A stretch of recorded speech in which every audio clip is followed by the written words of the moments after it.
ओम sir, बहुत छोटा छोटा जवाब सबसे। जो एक तरफ टीम के बदलाव की बात हो रही है, नवीन साहब आए, फिर उसके बाद अब पूरी टीम बदली जा रही है। अमित मालवीय को हम सब पिछले एक दशक से देख रहे थे। आंकड़ों की अब बात बहुत ज्यादा हो रही है। पिछले 24 घंटे से आंकड़ों पर मीडिया बहुत बातचीत कर रहा है, क्योंकि जो नए साहब लाए गए हैं अमित मालवीय की जगह, वो आंकड़ों के जानकार बताए जा रहे हैं।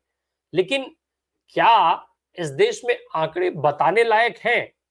देश की एजेंसियां अगर आंकड़े इकट्ठा नहीं कर रही हैं, तो आंकड़ों का जानकार आकर के बताएगा क्या? समझना ये है।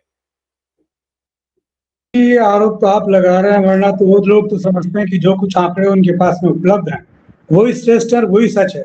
तो उन सच को वो तो उसी तरीके से जिस अपने प्रोपेगेंडे के माध्यम से जो कर रहे हैं, मैं देख रहा हूँ कि सारे अखबार रंगे हुए हैं हर प्रदेश के कुछ सारे आंकड़ों के साथ में।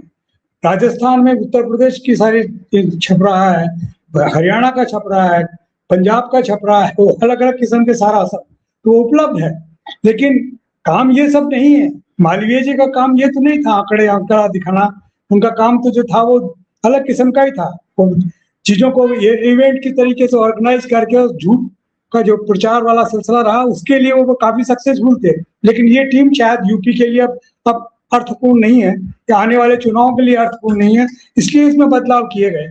और शायद उन लोगों को बहुत कुछ समझ में आ गया। और मेरा ख्याल है कि जो वर्तमान शासक दल है उसका बड़ा अलग किस्म का सोच है। वो थोड़े दिन तक अपने लोगों के साथ में गुजारते हैं और उनका इस्तेमाल करते हैं, बाद में उनको पूरी की पूरी टीम को बदल डालते हैं और नई टीम लेकर के आ जाते हैं। और नई टीम फिर अपनी वफादारियों को स्थापित करने के लिए जो कुछ बोलना चाहती है, जो करना चाहती है, वो करके दिखाती है। अगर वाह हो गई तो ठीक है, वरना तो बदलने का सिलसिला तैयार रहता है। ऐसा नहीं है कि वो स्थायी रूप से वहां पर बैठ गए। मालवीय जी ने जो किया था वो पूरा हिंदुस्तान देख रहा था। ये मीडिया जिसकी आप बात कर रहे हैं वो तो दूसरा वाला है। वो पता नहीं क्या क्या दिखाते रहते हैं, लेकिन उनको आधार बना के कुछ नहीं होता। सीजेपी ने एक ही अपना सारा कुछ बोला हो तो एक ही बार में पूरे 1.5-2 लाख लोगों के पास भी चीजें पहुंचा दी और चीजें बदल गई। तो वही शायद इस तरीके की करामात देखना चाहते हैं कि सीजेपी से जिस तरीके से पराजित हो गए मालवीय, तो सीजेपी के मुकाबले के हल्दी अपनी एक नई टीम भारतीय जनता पार्टी ने पेश की है। वो क्या करतब दिखाती है तो आने वाला वक्त ही बताएगा। अभी तो उनके बारे में कुछ कहना अर्थपूर्ण नहीं है। जरा सामने आ जाए, उसके बाद में क्या कुछ करते हैं तो बताएंगे कि सब हाँ जैसे अर्थपूर्ण कुछ कर दिया है उन्होंने। जी ठीक है, हम भाई परिवर्तन है, सामान्य तौर पे भी माना जा सकता है, सामान्य परिवर्तन भी भाजपा कर सकती है, इत्यादि इत्यादि। लेकिन हमने इस सामान्य भाजपा में कुछ भी सामान्य होता ही नहीं है। जो कुछ होता है आज की तारीख में सब असामान्य होता है। भाई नरेंद्र मोदी जी बिना भाजपा के संसदीय दल की बैठक कराए एनडीए के नेता चुन लिए जाते हैं, तो आखिर ये सामान्य तो नहीं है ना सर? किसी भी तरीके से ये असामान्य ही है। इसीलिए शायद इतना सवाल पूछा जा रहा है कि अमित मालवीय क्यों हटा दिए गए। क्या नफरत फैलाने में कमी हो गई थी, झूठ फैलाने में कमी हो गई थी? जो जिस तरीके की ट्रोलिंग वो करते हैं, जिस गंदी भाषा में ट्रोलिंग करते हैं, वो भाषा गड़बड़ा गई थी? मतलब भाषा क्या बेहतर हो गई थी?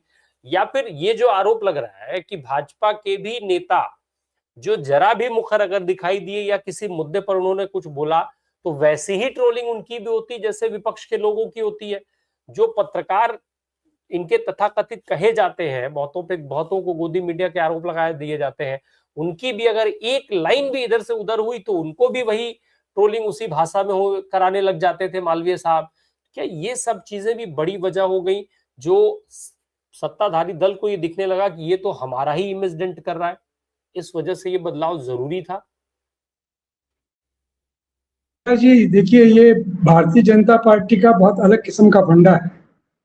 जहाँ संघ और उनकी भारतीय जनता पार्टी इनका समन्वय काम करता है, तो उसके अंदर चीजें इसलिए परिवर्तित है कि ये पराजित सेना के साथ में युद्ध नहीं करना चाहते। ये पराजित सेना है जो बिल्कुल पराजित हो गई, युवाओं के सामने पराजित हो गई, किशोरों के सामने पराजित हो रही है और जनमानस के बीच में पराजय का संकेत जा रहा है। उससे मुक्ति के लिए उनमें परिवर्तन कर रहा है।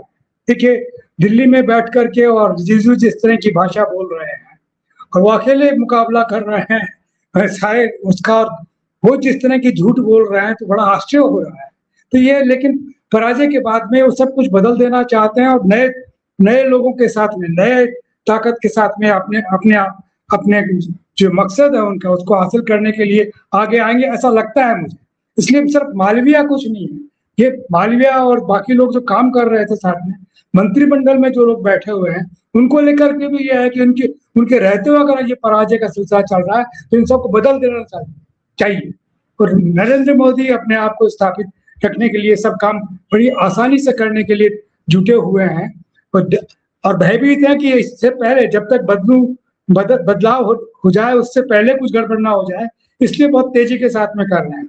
राजस्थान के अंदर स्कूलों के अंदर जाकर के जो कुछ आप जांच करना चाहते थे सीजेपी के लोग, तो उनको वहां कह दिया कोई नहीं आ सकता, किसी को भी परमिट मत कीजिए कुछ खींचने के लिए, देखने के लिए, करने के लिए। तो ये डरे हुए हैं और डर के साथ में ये सब काम कर रहे हैं। ऐसा नहीं है कि बहुत आश्वस्त है, ये बहुत चिंतित है। और मालवीय इसमें महत्वपूर्ण नहीं है। देखिए मालवीय तो एक एक एक एक एक एक, एक समूह का नेता था, अब दूसरे आ गए उसके जगह, उसको परिवर्तित करके कि उससे ज्यादा ताजगी वाला, जो ज्यादा तरीके से बोल सके, ज्यादा तरीके से आक्रमण कर सके, ऐसे लोगों को लगाया। और ऐसे अलग अलग प्रदेशों का काम सौंपा हुआ है, वो अगर ऐसा है तो इनको बदल देना चाहिए और दूसरे लगाए जाने चाहिए। तो ये सहज प्रक्रिया के माध्यम से हो रहा है। चिंतित है बहुत तेजी के साथ में, क्योंकि वादा कर रखा है 2047 का कि आपको सब कुछ दे देंगे, हालत कुछ गड़बड़ हो रही है, तो उसमें आतंकित होकर के सब काम ये इस तरीके से कर रहे हैं कि जल्दी से जल्दी बदलाव किए जाए, नतीजे देखे जाए और कुछ पॉजिटिव हासिल किया जाए उनके हिसाब से। राष्ट्रवाद इस तरीके से तो एक सेकंड में चित्त तो नहीं होता, ये कहीं बहुत बहुसंख्यकों का जो एक सपना बना करके जो पेश किया हुआ था, इतनी आसानी से तो जा नहीं सकता।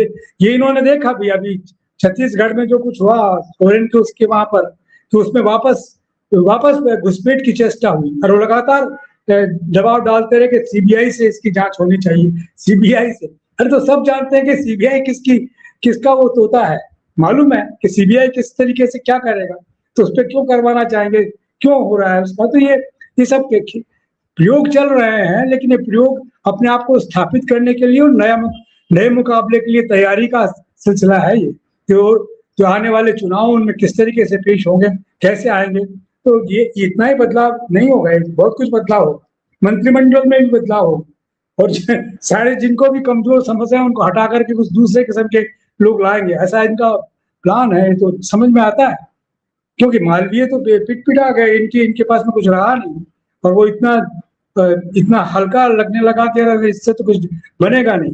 राहुल गांधी अकेले ही सारा सिलसिला कर रहे हैं, तेजस्वी अलग आ गए, अब उसके अंदर अखिलेश पहले से जुड़े हुए हैं।